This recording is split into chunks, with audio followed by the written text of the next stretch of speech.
Cette 7e édition du Forum de la Révolution verte à Abidjan est la toute première dans un pays francophone.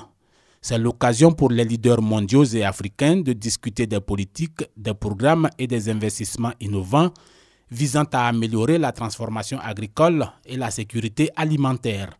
Pour les acteurs, le choix de la capitale économique ivoirienne de recevoir un tel sommet n'est pas un hasard. Nous sommes venus en Côte d'Ivoire compte tenu du leadership que la Côte d'Ivoire est actuellement en train d'exercer, non seulement en Afrique de l'Ouest, mais en Afrique tout entière. Les autorités de la Côte d'Ivoire, en particulier son Excellence le chef de l'État, aura l'occasion de partager la vision de la Côte d'Ivoire pour exprimer non seulement à des pairs chefs d'État qui seront ici, mais au monde entier, les conditions nécessaires pour que l'agriculture réalise son potentiel en Afrique. Les chiffres sont d'ailleurs assez évocateurs. D'après le gouvernement ivoirien, la première phase du programme national d'investissement agricole a contribué à une avancée significative de la production agricole aussi bien au niveau des cultures de rente que des productions vivrières.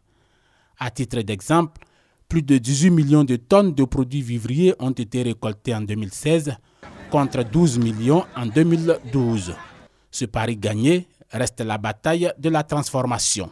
La réunion d'Abidjan nous donnera aussi l'opportunité de discuter des schémas de financement qui sont appropriés pour l'agriculture. Que ce soit le cacao ou d'autres cultures, transformer veut dire être en mesure de mettre en œuvre une démarche chaîne de valeur.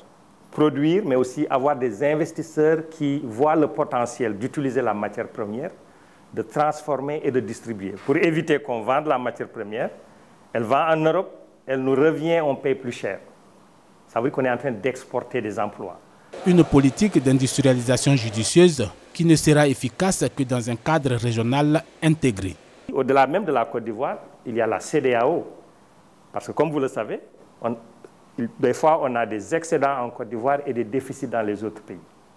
Donc l'opportunité, c'est donc que ce soit le marché national et régional qui est exploité pour encourager les investissements et la production locale.